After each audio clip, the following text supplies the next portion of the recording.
Okay, Awesome. I will take it from here and we'll just kind of go through. So we're going to start with updates and user emails. I did have a user email that maybe I'll bring it next week. I forgot to grab a screenshot of it, and it's a question that someone posed, but they answered their question in the email. So I thought I'd share that with everybody. But for all you Lego fans, Lego's website hacked to push cryptocurrency scam. On Friday night, cryptocurrency scammers briefly hacked a Lego website to promote a fake Lego token that could be purchased with Ethereum, of course. During the breach, the hacker replaced the main banner for the official logo for Lego website with an image showing the crypto tokens branded with Lego logo and text stating, "Our new Lego coin is officially out. Buy the new Lego coin today and unlock secret rewards." According to Lego's Reddit moderator, the breach took place about 9 p.m. EST and lasted approximately 75 minutes until 10:15. Yeah, I bring this to you not to, I don't think anybody really fell for this, but just know when you go to someone's main website and there's a new crypto, there's new adoption, if they say, well, send me 1 ETH and I'll send you back 3 or 2, just know that it's a scam, and look further into that. Look for a news release, something like that, and not just on the site, because as we know, passwords get reused. We'll talk about that. Passwords are saved in plain text. We'll talk about that more later. People, engineers make mistakes and there are bugs. So just know that if it looks and sounds too good to be true, it might be, and always do your research further before you send anybody money. And speaking of sending money, pig butchering trading apps found on Google Play and App Store.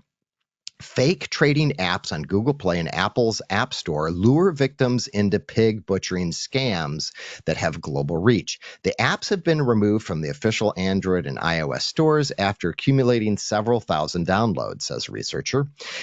Pig butchering is the name of the scam where the victim is led to believe they are getting high investment returns on fake trading platform that displays fabricated information. Fraudsters use social engineering to keep the victims depositing funds and prevent them from withdrawing the displayed quote unquote profit.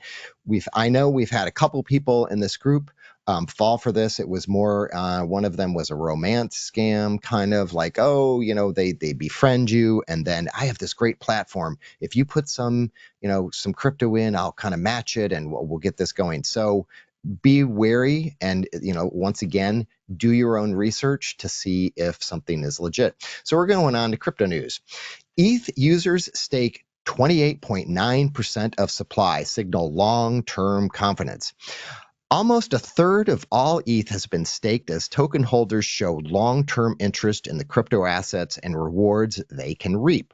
On October 8th, on-chain data provider Into the Block said that 28.9% of all ETH has been staked. The data platform highlighted that in January, the percentage of ETH staked was 23.8, which means an additional 5.1% of all ETH staked in the last 10 months. The other part of this is I know ETH, the foundation, is looking at lowering the number of ETH required to stake. I think right now it's 32, and that's roughly around $80,000. And people do have the option to join a pool to stake their ETH, but then that kind of gives control over to that particular pool for the staking. So we'll see if the foundation, if they vote on it, if they can lower that so that you can just do that on your own and earn some interest on your held ETH. So Tether users base hits 350 million in 2024, following a 24% surge. According to a blog post from the stablecoin issuer Tether, saw a user count increase of 24% in the past 12 months, indicating that approximately 282 million users in October 2023. Prior to that, in 2022, it boasted only half of that at around 141 million. The reason why I bring this, and I'm talking about stablecoins just about every week, is because stablecoins are becoming more mainstream. And I've referenced this again in the past, but Paul Ryan, when he was interviewed by Bloomberg, his push was he wanted to see stablecoins suck up U.S. debt to the tune of about $13 to $14 billion. So if there's going to be that much money put into stablecoins, there's going to be that much money that can be used in normal places. So, if you look at some of the top stablecoins, we have Tether, USDC, DIA, and I didn't know of FDUSD. I'm not sure about that one. That's number 4 at about 3 billion. And then we have, the ones that go down the list. But the next part of that is Coinbase is going to delist unauthorized stablecoins in the EU by December. Crypto exchange Coinbase plans to delist any unauthorized stablecoins in the EU by December 30th. Crypto companies are racing to comply with European Union's markets in crypto assets, or MiCA rules, which require firms to be authorized at least one EU country. Tether said MiCA introduces some complexities for stablecoins operating in the region and will introduce a technology-based solution to counter those challenges. So I'm not sure what Tether needs to do to meet those requirements. It sounds like they are moving forward, so maybe they'll get this done by December. We still have half of October and November, but they are falling under EU regulations, and hopefully that will build things as more confidence in stablecoins.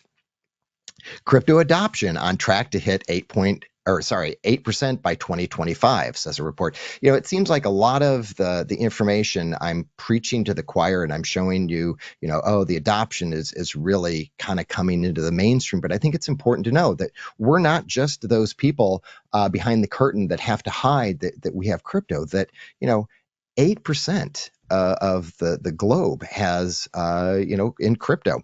Global currency adoption is approaching a significant milestone, with 7.51% of the world's population now using digital currencies, according to a report by Matrixport. The report projects this figure to exceed 8% by 2025, signaling a potential shift from crypto from a niche market to a mainstream financial system. The report highlights the growing influence of institutional involvement, which is a key factor in driving the steady increase in adoption. The report cites the rise in institutional interest as one of the key factors accelerating crypto adoption. Financial firms like BlackRock have been pivotal in building trust and legitimacy for digital assets within the traditional financial system. So once again, we're moving more toward the lamestream. So this is I thought really interesting, and it's important to know and do your own research. But Solana has 100 million active wallets, but most are empty. Solana's monthly active address count has soared past 100 million, making a new all-time high for the network, according to blockchain data. This report is a big jump from 509,000 monthly active addresses at the beginning of 2024. According to the Solana data provider Hello Moon, more than 86 million users held 0 SOL in their wallet over the past month. Around 15.5 million users held less than 1 SOL, and about 1.5 million held less than 10 SOL. Most Solana addresses have a lifetime value of sub $10, not 10 SOL, but sub $10, which hints at something not entirely legitimate or organic, despite the ecosystem being indeed very active and the token doing very well, says Justin. So just know, that's a lot of empty wallets, and it makes, the graph look really good as it shoots up. But if there's nothing in there, then there really is nothing behind all those created wallets. Let's go on to tech news. Helen takes ultra-pure quartz mines offline and threatens tech supply chains. Millions of people across the U.S. South have gone without power or have been forced to evacuate following the days of the extreme downpours brought on by Hurricane Helen. Spruce Pine sits an hour northeast of Asheville and is home to the world's biggest known source of ultra-pure quartz, often referred to as high purity quartz, or HPQ. This material is used for manufacturing crucibles on which global semiconductor production relies, as well as makes components within the semiconductor themselves.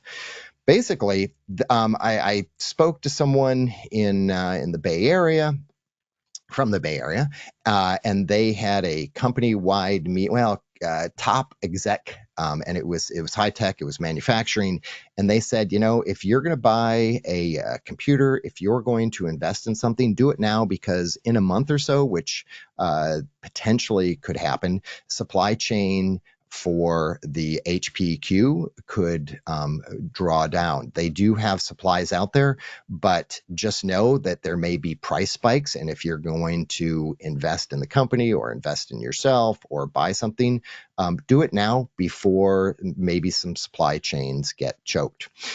Cloudflare blocks largest recorded DDoS attack peaking at 3.8 terabits per second. That is a lot of data. During a distributed denial of service campaign targeting organizations in the financial services, internet, and telecommunications sectors, volumetric attacks peaked at 3.8 terabits per second, the largest publicly recorded to date. The assault consisted of a month-long barrage of more than 100 hypervolumetric DDoS attacks, flooding the network infrastructure with garbage data. According to the researchers at internet infrastructure company Cloudflare, the infected devices were spread across the globe, but many of them were located in Russia, Vietnam, US, Brazil, and Spain. The reason why this is important, if you have some connectivity issues, that type of thing, Cloudflare is a huge provider of attack. When we use Cloudflare, and I've said this before, but Cloudflare functions as a DNS provider, and an important way they do more than just DNS. But when you reach our servers, you see one IP address, but you don't see the real IP address of the server itself. And that's important because if someone wants to attack our servers, they attack the IP address that Cloudflare gives them. It doesn't give them the IP address that they could attack the server directly. And so when, and we are attacked, I see it in the logs, that when we're attacked, they're attacking Cloudflare, and Cloudflare stops that attack, and we don't really see it on the servers. So it's great to have a company like Cloudflare. And as you can see this graph, man, it was like just next to nothing, and then 3.8 terabits. Microsoft, I think, was the last known highest attack vector, and it was Azure from Asia. So it's getting more sophisticated, and there are things like ASUS home routers, your DVRs, your IoT things that help this type of attack. So once again, make sure you have all of your hardware, like computers, your software that runs on the computers, and the firmware for your network. Make sure you keep those updated so you don't participate in something like this. Fake browser updates spread updated warm cookie malware. A new fake update campaign targeting users in France leverages compromised websites to show fake browser and application updates that spread a new version of the warm cookie backdoor. Fake update is a cyber attack strategy used to threaten group known as Sochgosh, who comprises or creates fake websites to show visitors fake updates, prompts for a variety of applications such as web browsers, Java, VMware, Workstation, WebEx, and Proton VPN. So make sure whenever you're downloading an update for Proton VPN, you're doing it from the official website and not one of these fake sites. When users click on the update prompt designed to appear legitimate, a fake update is downloaded that drops a malicious payload, like an info stealer, crypto drainers, rats, and even some ransomware. The latest campaign was discovered by researchers at Gen Threat Labs, who observed the warm cookie backdoor being distributed as fake Google Chrome, Mozilla Firefox, Microsoft Edge, and Java updates. So be careful where you're updating it from. Make sure you visit and the URL says that you're going to the website that you're trying to download those updates from. So 2 never-before-seen tools from same group infect air-gapped devices. Now, this is not necessarily going to pertain to you, but I just want everybody to know that this is out there. So I know, some of us have crypto computers, which are kind of air-gapped from the internet. There are some air-gapped crypto hardware wallets. So, I don't think that you're going to be targeted, but just know that it's just because it's air gap doesn't mean that it's safe. Researchers have unearthed two sophisticated tool sets that nation-state hacking group, possibly from Russia, used to steal sensitive data stored on air-gapped devices, meaning that those that are deliberately isolated from the internet or other networks to safeguard them from malware.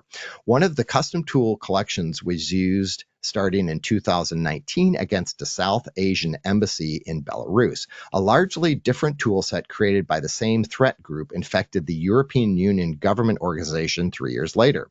Security firm Kaspersky described in research published last year and attributed to the unknown group tracked as Golden Jackal working for a nation state. So there is some nation state that's really kind of attacking. I think they're looking for more sensitive data from countries than your crypto, but just know that that is out there, and as the tools get better, they're going to try to attack you. So just be careful. Microsoft, for all you Microsoft Word users that are on Windows, listen to this. Microsoft Word deletes some documents instead of saving them. Microsoft warned users of a new known issue that may cause Word for Windows to delete some documents instead of saving them.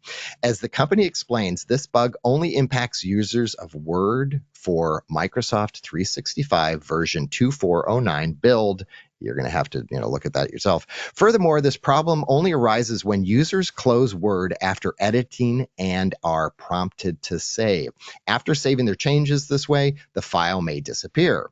On impacted systems, the known issue causes locally saved files to be deleted after saving if the file names include the $, that's the old way of saying it, or hashtag, or capitalized file extensions such as .docx or .rtf. Redmond confirms the issue after widespread user reports complaining that Microsoft Word started deleting some files that they saved. Microsoft's Word team is investigating the issue. Until the fix is available, affected users can take several steps to work around this, including checking the recycle bin for deleted files may be recoverable from there. So if you think that you're missing some, check your recycle bin and bring them back out. And really, the best way is they can also manually save their documents before attempting to close Word.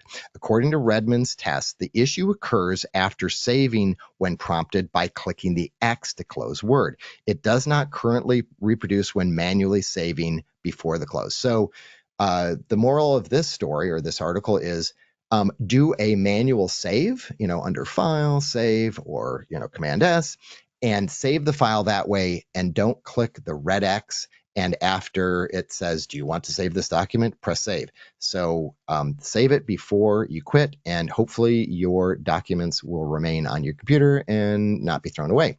Meta stored 600 million Facebook and Instagram passwords in plain text. Come on, Meta.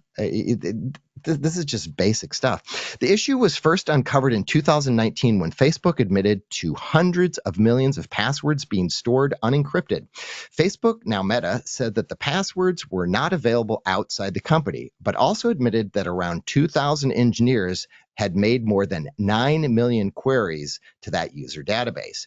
Now Meta's operation in Ireland has finally been fined $100 million after a 5-year investigation by the Irish Data Protection Commission. The fine is levied under European stringent general data protection regulations. It is widely accepted that user passwords should not be stored in plain text, considering the risk of abuse that arise from persons accessing such data, said Graham Dole, Deputy Commissioner of the DPC, in a statement about the fine. It must be borne in mind that the passwords, the subject consideration of this case, are particularly sensitive, or they would enable access to users' social media accounts. Okay, so basically, if you can't trust big tech to do the right thing, obviously anybody knows that you should not store them in plain text. But this kind of leads to the next story. Not great. Even password manager subscribers reuse passwords. So it's not exactly breaking news that people reuse passwords, but you might expect password manager subscribers to avoid the practice. You'd be wrong, according to a new study. Dashlane's downer of a report draws a saved login analysis on device by Dashlane software across millions of individual and business accounts. It finds dismally high percentage of password reuse worldwide. The US and Canada rank as the worst in every region Dashlane tracked, with 48% of passwords in individual password vaults being reused. Another 15% rate as compromised, meaning those passwords have shown up in data breaches. Combined with other security data points, the US and Canada landed a security score of 72.6 out of 100 in Dashlane's report, the lowest in all 14 regions covered in the study. If you reuse your passwords, go ahead and change them. When you look at what Meta did, and who knows what those 2,000 engineers, were they contractors? Were they hired and they thought that they worked in Korea, but they were from North Korea? Because everybody works from home now. You don't know if your passwords have been compromised. And one of the reasons why we have a password manager is because we don't need to know any passwords. In fact, I only know one password. Two passwords, one to my phone and one to my password manager. Everything else, I don't have a clue and I have to look it up. And is it kind of a pain to go if I want to put a password in some place? Well, yeah, but then again, I've never really run into an issue and I never want to. I don't want to have to clean something up. I want to do things in my life that are enjoyable, not clean up something that might have been hacked. So if you do have a password manager, I know that there is the ability to see reports of, okay, you've used this password here and you've used your password here. I would highly recommend going in and making updates, not just changing a letter or two because it's your favorite password that you're going to remember, because that can be broken. All they need to do is have any type of data breach password set and add some characters to that, and they'll easily break into your systems. So license plate readers are creating a US-wide database of more than just cars. So basically, when they go through and police cars have these license plate readers, or they're on different stop signs or whatever, this story goes through and they're capturing more than just your license plate. They're capturing the location. They're capturing your political beliefs or your personal beliefs. And so they're going through and taking pictures, and they might capture your license plate, but it might also say I'm pro-abortion or anti-abortion or pro-Trump or anti-Trump or, Kamala Harris and all of those things. So that information is being stored with your license plate, as well as, and this is the crazy part, when they capture that license plate, these readers, as they're traveling through, they get the exact location of where that picture is taken. Well, this article shows that people are getting their the signs that might be on their lawn, whether or not it's political or some type, so that you're getting categorized by your address on what you place out in front of it. So I'd be careful of any type of bumper sticker, anything that you put out in front of your house. Freedom of speech, yes, but you're going to be that information is going to say that address, they they're Republican, they're Democrat, they're communist, whatever. So just be careful what you're putting there out in public, because it's being recorded in more ways than you think. And finally, we have, if you want, I have not used Proton Pass, but this is not a paid advertisement. This is just something that came across my desk. But if you switch to Proton Pass, they will pay for the remaining contract if you use another password manager. I actually talked to Jetta Red last night. Actually, we didn't talk. We just texted back and forth. And so we were talking about this. And he's like, maybe I'll check it out, because he does use LastPass, and there is a way to export most of your passwords in password managers. Now, I believe it is all done in plain text. So you got to, make sure you're not on the internet when you do this, and you throw it away and you delete it, and you get rid of that document that had all your passwords. But if you're looking at Proton Pass, they have, for a limited time, and I don't know if it says when or how long this is going to be. This was published in October 2nd, but they will pay out the remainder of your other password manager. And that's really all I have for today, Jay.